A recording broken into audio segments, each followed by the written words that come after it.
Meu nome é Melissa Melgueiros Aragão. Eu vou estar agora fazendo a socialização do meu estágio curricular obrigatório 1 de educação infantil. A minha área de concentração é metodologia de ensino, aonde eu tenho por tema a metodologia do brincar no desenvolvimento integral da criança na educação infantil. Tem por base a BNCC, que é a Base Nacional Curricular Comum, que estabelece os direitos de aprendizagem.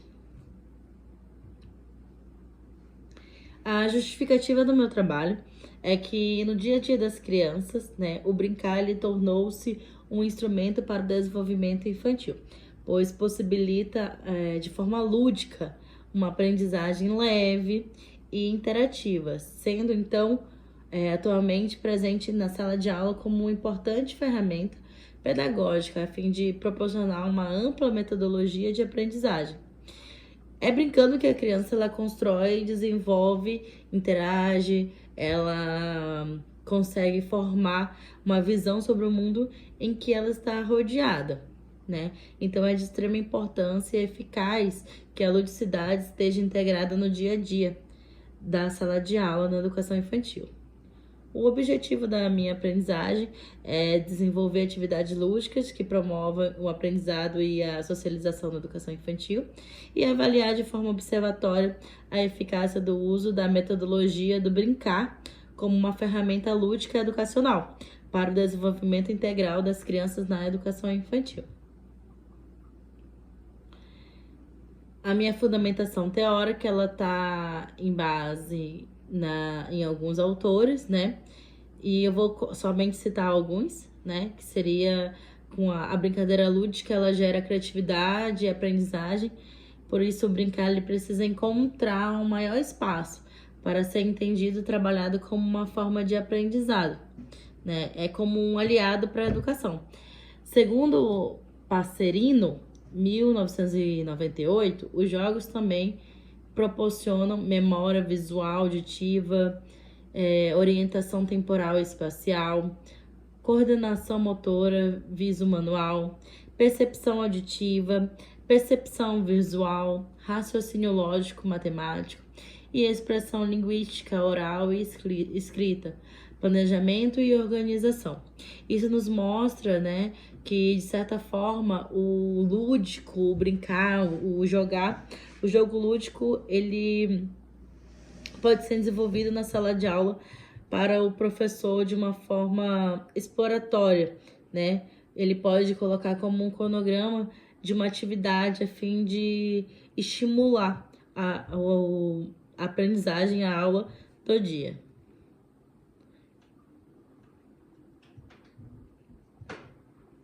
Continuando, temos também aqui uma segunda citação, que seria de Oliveira 2000, tá lá na página 97, onde ele diz que o brincar não significa apenas recriar.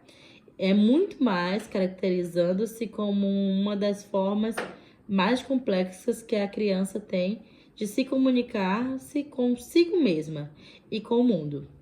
O brincar também é uma ferramenta importante no processo aprendizagem, pois a criança vai desenvolvendo sua noção de sociedade ao brincar e divertir brinquedos com outras crianças, trazendo a partilha e a empatia como meio de brincadeira, ela compreende a si mesma e o outro.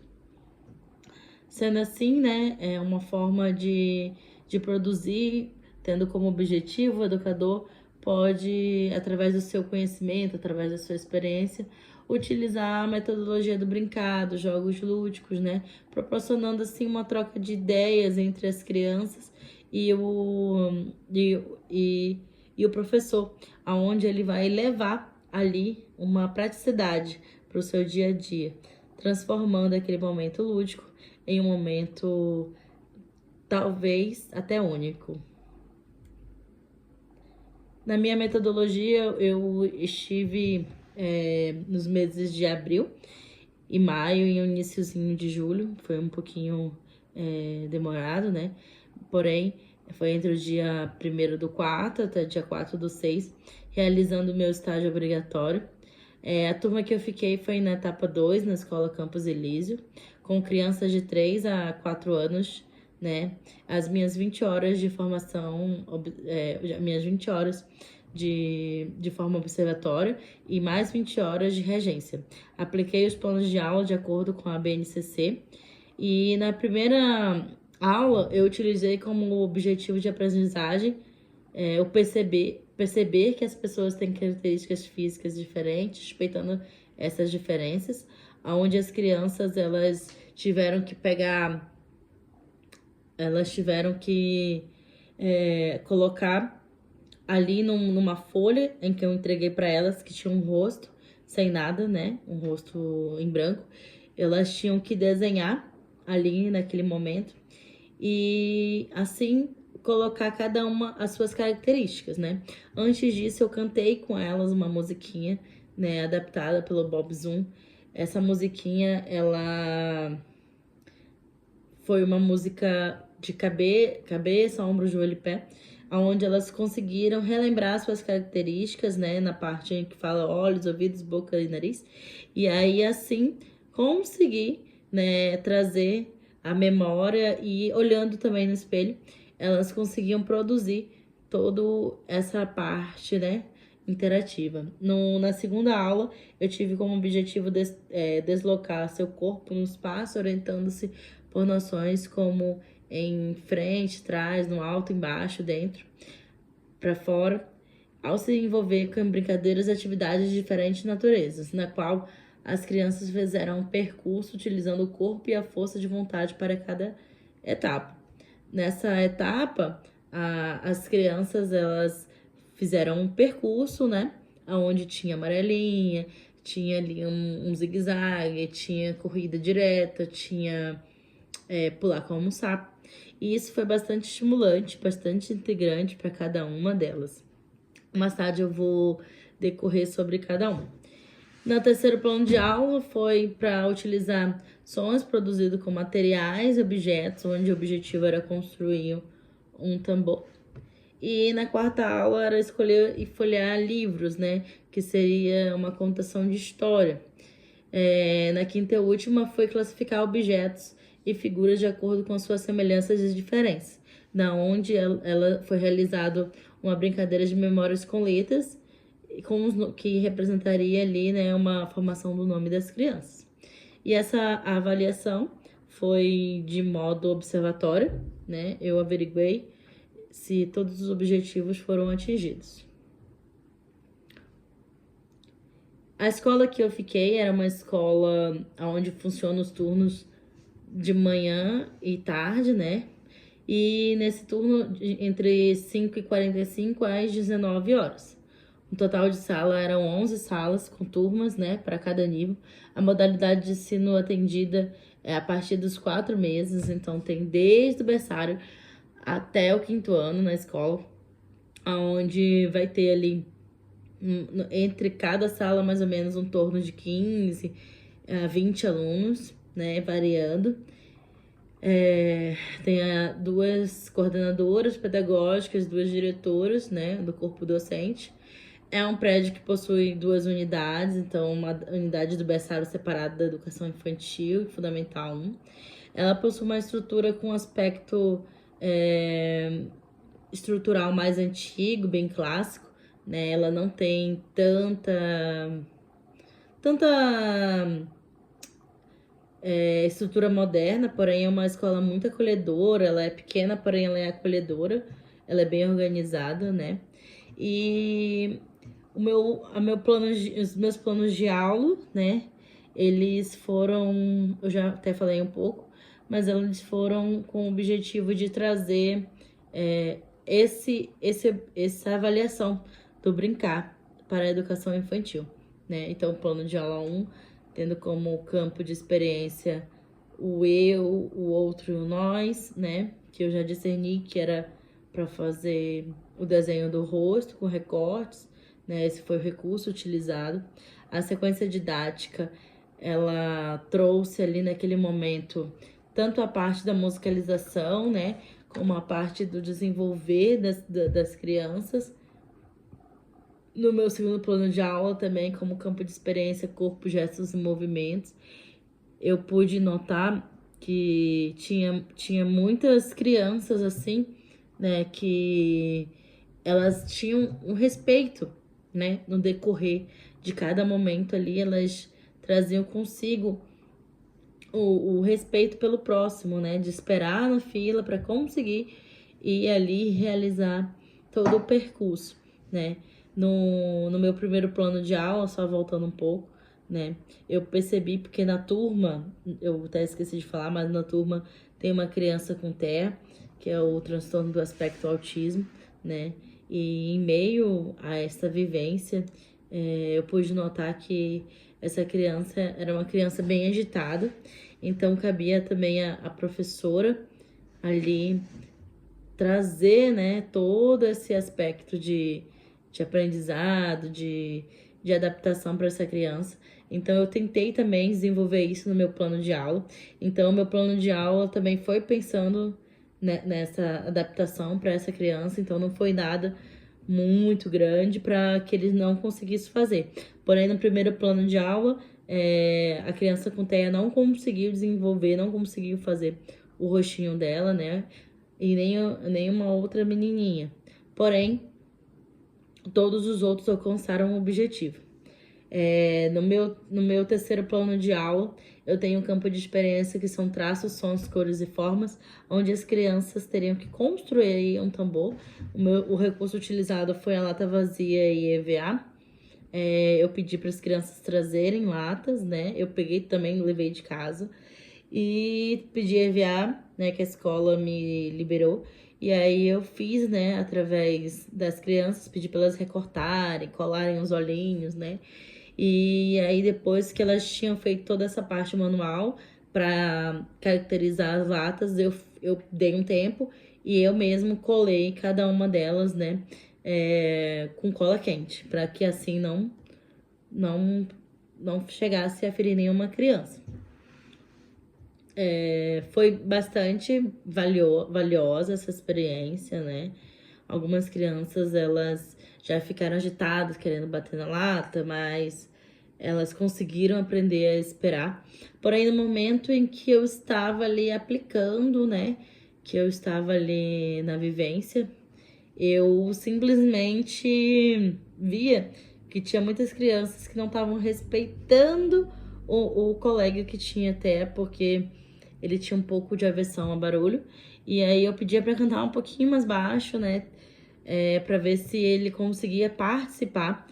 Porém, ele não conseguiu, ele ficou andando e aí foi até saiu um pouquinho de perto, mas muitas crianças gritavam, estavam muito agitadas, querendo participar ali das musiquinhas no momento, inclusive para bater no tambor que elas tinham construído, foi muito legal. No terceiro plano de aula, né, como um campo de experiência, eu escutar, falar, pensamentos e imaginação, eu coloquei ali, né, como objetivo da aprendizagem escolher e folhear livros, né, porém não tinha uma biblioteca, assim, a escola não tem uma biblioteca tão grande, é uma biblioteca pequena até, mas ela é proporcional à escola, por ser uma escola pequena. Então, o que que acontece? Ela consegue pegar ali os livros, né, e trazer para os alunos. Porém, ela não tem um espaço grande, acolhedor para a gente fazer. Então, eu fiz no pátio mesmo, né, uma roda, e contei para eles uma história. E à medida que eu ia contando a história, eu ia dando entonação, né, no meu falar, entonação nas palavras e trazendo a vivência do dia a dia com eles, né? Tipo assim, eu contei a história clássica que foi dos Três Porquinhos, e essa história eles traziam, né? E todas as vezes eu perguntava, o porquinho mais novo foi e construiu de palha, porque palha era mais fácil. A gente costuma fazer as coisas que são mais fáceis, e isso ia com o cotidiano de cada um, né? Todos queriam falar, todos queriam interagir, eles não conseguiam respeitar a vez do outro amigo, porém foi bem interessante, foi de grande valia também, né? E no quinto plano de aula, onde o campo de experiência era os espaços, tempos e quantidade em relação à transformação, o objetivo da aprendizagem foi classificar objetos e figuras de acordo com suas semelhanças e diferenças, né? Eu disponibilizei para as crianças várias letras de EVA, e essas letras, elas tinham o abecedário completo, porém ele estava ali triplicado, estava em uma quantidade muito grande, né? Então elas tinham que encontrar ali as letras que faziam o nome delas. Porém, eu percebi que algumas não tinham, né, essa capacidade, porque elas não sabiam escrever o próprio nome. E aí eu disse que podia ser a primeira letra do nome. E aí você consegue ver a diferença, né, em cada uma dessas etapas. Por quê? Porque nessa parte tinha muita criança que ainda estava escrevendo espelhado. Ela ainda estava fazendo com que tipo, o nome dela ficasse ao contrário, né? E aí já entro também, né, já dando também continuidade, falando um pouco mais, que é a parte da vivência do estágio. Eu posso dizer que para mim é o primeiro momento, né? Toda essa aplicação, toda essa transformação, né? Porque para mim foi uma transformação entrar dentro da sala de aula, né? Chegar ali no primeiro dia de estágio, onde eu notei que a escola era, como eu já falei, pequena, mas bem organizada, né? Eu tive a certeza que seria uma oportunidade, né? Uma oportunidade de vivenciar o meu futuro como professora, como profissional. Então eu estava bem nervosa, estava bem feliz. E ao longo do início eu fui convidada para conhecer a escola, fui convidada para conhecer a estrutura, né? E aí sim direcionada ali para a professora, para a sala de aula, que até então, né, eu passei as 20 horas de observação, mas eu confesso que foram 20 horas bem difíceis, porque como é que você não interage, né, com as crianças? Como é que a gente consegue ficar ali lidando sem tentar se envolver? Mas eu tentei ficar o mais quieta, calada possível e fazer todas as anotações, todas as entrevistas, tudo aquilo que era necessário para terminar a minha observação, né, de acordo com o que se pedia. E aí chegou o momento da regência, né? Na regência eu pude notar que tudo aquilo que eu tinha planejado, né? Teve muitas coisas que eu adaptei, teve outras que eu consegui lidar, como a parte do primeiro plano de aula, né?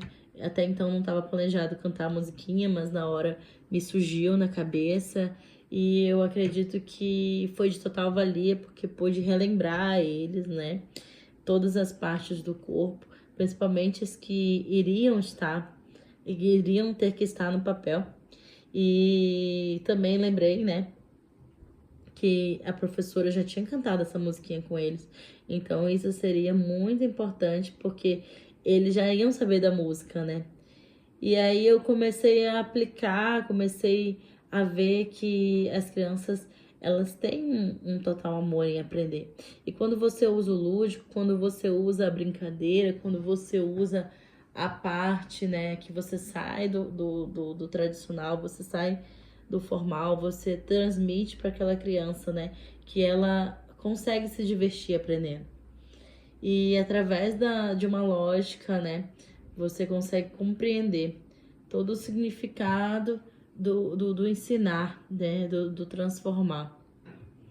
E na minha vivência de estágio, né, eu também pude perceber que os recursos eles são muito limitados, né, mas a gente consegue trabalhar toda essa vivência através do que a gente consegue no dia a dia das crianças, né? Assim como foi difícil fazer o tambor, né, que não tinha lata, então eu tive que levar de casa. E graças a Deus as crianças também levaram algumas e a gente conseguiu fazer. Então são recursos que a gente tem no nosso dia a dia, mas não teria disposição, vamos dizer assim, se tivesse pela escola, né? E sendo assim, né, com base nas minhas observações realizadas durante o período de estágio, eu constatei que a metodologia pedagógica que envolve as brincadeiras e o lúdico como forma de aprendizagem é satisfatória, pois o aprender se torna atrativo ao ver da criança, pois a metodologia lúdica direcionada na aprendizagem, no desenvolvimento integral, tanto no físico, cultural, socioafetivo, cognitivo, desenvolve o ser como um todo, né? Então, desse modo, a educação infantil, ela precisa refletir e levar em consideração o lúdico como um aliado e utilizá-lo de forma abundante para trabalhar no desenvolvimento e na aprendizagem da criança. Eu agradeço, né? Tive que dar um resumo bem grande porque o tempo é pouco solicitado para socialização e eu vou deixar à disposição, né, o meu trabalho. E somente isso. Obrigada.